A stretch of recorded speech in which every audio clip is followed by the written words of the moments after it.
y nos vamos con la historia que yo creo que cada año sigue siendo un problemita, y es la crisis que atraviesa el sector del cannabis, o mejor, la flor del cannabis, con esa venta de la flor del cannabis en la medicina en el país. Estamos hablando o saludamos a esta hora a Camilo de Guzmán, es el presidente de la Junta Directiva de Azocolcana. Gracias por estar con nosotros, Camilo. Muy buenos días, muchas gracias por la invitación y un saludo a todos los oyentes. Esta crisis de la que habla y que atraviesa el sector viene desde hace tiempo, Camilo. ¿Estamos en un momento crítico o ya hemos pasado por acá? No, la verdad es que estamos en un momento crítico como industria, quizás el momento más crítico desde que comenzó, y hay algunos números que lo reflejan muy claramente. Por ejemplo, el año pasado, de 15.000 hectáreas licenciadas para el cultivo de cannabis psicoactivo, solo se cultivaron cerca de 17. Eso es cerca del 0.1%. De 3.000 licenciatarios de cannabis, entre licencias de cultivo y licencias de fabricación de derivados, solo 18 exportaron el año pasado con fines comerciales, es decir, una operación comercial andando. De nuevo, una cifra inferior al 1%. Y desde que empezó la industria en 2018 a exportar, solo se han exportado cerca de $31 millones. Eso puede parecer una cifra grande, pero para ponerla en contexto, pues vale la pena analizar un estudio que hizo Fedesarrollo con datos de economistas muy serios como Juan Carlos Echeverri y Mauricio Santamaría en el 2019, que decía que para esta época deberíamos estar exportando cerca de $800 millones al año como industria. Entonces, pues un $30 millones en 5 años, con solo $10 millones el año pasado, pues estamos lejos de alcanzar el potencial. Lo que estamos viendo es que muchas empresas están cerrando sus operaciones, se han ido a liquidación, tienen las operaciones apagadas, y pues esto contrasta a la misma vez con que vemos, por ejemplo, en la W la semana pasada, a raíz de la situación de orden público en el Cauca, el general que estaba dando las declaraciones y encargado del lugar explicó que había más de 300 hectáreas de cannabis ilegal sembradas en el Cauca. Entonces, pues claramente hay un mercado, pero la crisis está en que el sector legal, formal, que ha invertido muchísimo en plantas de producción de productos seguros, sí, no está pudiendo atender ese mercado. Don Camilo, y es que esto llama muchísimo la atención porque en el anterior gobierno pues vimos que era otra ideología, otro enfoque, pero sin duda lo que algunos dicen es que avanzó más en el gobierno pasado que en este gobierno el tema del cannabis medicinal. Incluso el presidente Gustavo Petro en la posesión dijo que ellos iban a cambiar la política de drogas y lo que hemos visto hasta ahora pues es que esto no ha ocurrido. Pero mire, a mí me sorprende algo y es que desde 2016 el cannabis medicinal pues está legalizado en nuestro país, la comercialización. Pero justo este año, en 2024, todavía se prohíbe que se venda esa flor de cannabis medicinal. ¿Esto por qué ocurre? ¿Este gobierno no ha hecho nada? Pues a ver, sí, es importante acá resaltar un par de cosas. La primera es que el consumo de cannabis con cualquier fin y el porte dentro del libre desarrollo de la personalidad es legal en Colombia desde los años 80 y 90, que se ratifica con una sentencia pues muy conocida de la Corte Constitucional. El autocultivo por parte de las personas es legal. El cannabis medicinal, como bien lo señala, es legal desde el 2016.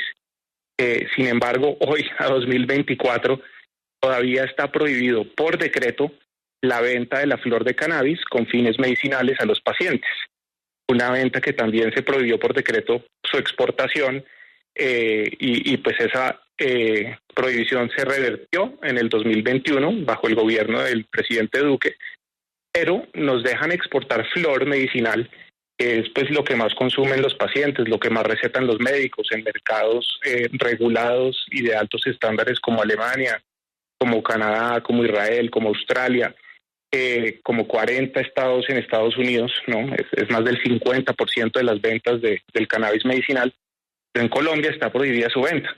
Entonces, pues los pacientes tienen que acudir al mercado negro y pues eso genera unas consecuencias nefastas para la industria formal que ha invertido, como decía, en infraestructura de cultivo de punta, en infraestructura de fabricación de derivados de estándares farmacéuticos, en productos seguros, en brindarle a los pacientes un producto transparente, pero los pacientes lastimosamente pues tienen que seguir acudiendo al mercado negro.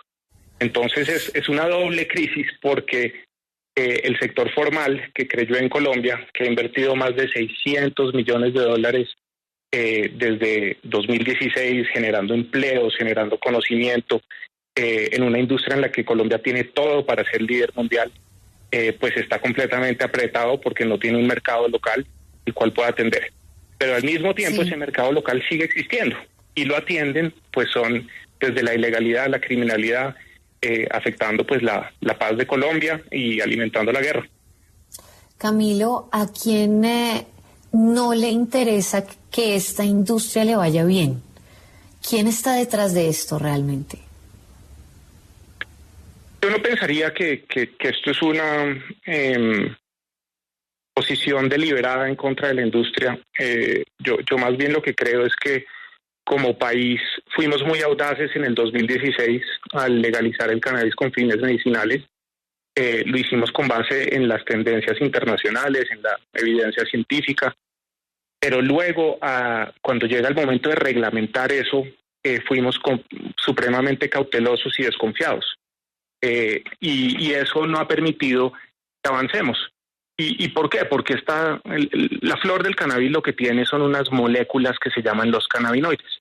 Estos cannabinoides tienen distintos efectos terapéuticos según se administren y según las patologías que puedan tratar. Pero lo que es claro es que desde los años 50, cuando comienza la guerra contra las drogas, la investigación y desarrollo científico alrededor de los cannabinoides prácticamente quedó congelada en el mundo.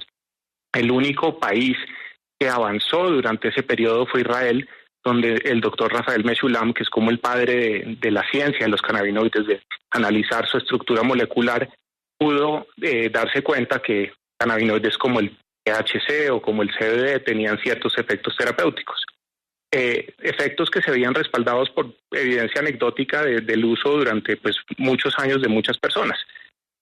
Cuando empiezan a cambiar las actitudes y empieza a legalizarse el cannabis medicinal, primero en Israel en los años 90, luego en California, luego en Uruguay, luego en Canadá, Colombia y bueno, una serie de países en donde ya, como explicaba, es legal en 40 estados de los Estados Unidos, pues esa investigación empieza a avanzar, pero es claro que al estar en el congelador más de 50 años, pues no va a estar al mismo estatus de las investigaciones científicas de los productos farmacéuticos que hoy existen. Lo que han hecho la mayoría de los países es adoptar un régimen regulatorio de transición, con unas reglas especiales, reconociendo que esta política pública lo que tiene que tratar de hacer es pasar a los consumidores que están consumiendo en el mercado ilegal, poniendo su salud en riesgo, para pasarlos al mercado legal. Porque es que si uno consume algo que le venden en la calle, uno no sabe qué cannabinoides contiene eso. Sí. Uno no sabe qué cantidad de cannabinoides contiene, uno no sabe si tiene metales pesados, si tiene pesticidas, si tiene aflatoxinas, contenido microbiológico, un montón de cosas que pueden ser dañinas para la salud. Y la idea es que en el mercado regulado la gente sí sabe qué contienen, tienen etiquetas claras, productos seguros y por supuesto están acompañados por un médico. Y acá lo que hicimos es que nos volvimos más papistas que el Papa y le exigimos unos estándares imposibles de cumplir a esta industria. Y es que allá voy, entiendo que uno de los mayores problemas de la industria es que les están exigiendo un registro sanitario, pero ahí viene mi duda, porque en el caso personal mío, mi abuela tiene unos trastornos de sueño y el doctor también para unos temas de dolor le dio unas goticas de CBD. Eso, entonces, ¿cómo era posible hace unos años quizás que pasó esto y ahora no? ¿O por qué ahora se está volviendo más difícil que a los pacientes que tienen este tipo de trastornos, dolores, les den estos medicamentos de cannabis medicinal? Pues básicamente eso, esto es altamente técnico, pero en resumidas cuentas, a los cannabinoides se les están exigiendo como molécula lo mismo que se le exige a cualquier otro medicamento. Y se está dejando de lado pues esta necesidad o este interés de la política pública de llevar un régimen de transición y de reducción de daños que permita que las personas pasen al mercado regulado y tengan la atención de un médico. En la práctica lo que sucede es que muy pocas empresas, no solo en Colombia, en el mundo, son capaces y tienen el músculo financiero y la infraestructura para hacer estudios clínicos que tardan muchísimos años y registrar un medicamento o un producto. Tanto así que en Colombia solo hay 3 medicamentos registrados hoy en día con registro sanitario. Entonces quedan otras rutas para el cannabis y una de ellas es lo que se llaman fórmulas magistrales, que son unos medicamentos hechos a la medida, uno a uno, recetados para cada paciente. Pero el problema es que eso no es escalable, porque no puede hacerse un lote de producción, sino que se tiene que hacer un medicamento individual para cada persona. ¿Y eso qué significa? Que resulta siendo carísimo y prácticamente inaccesible para la gran mayoría de los colombianos.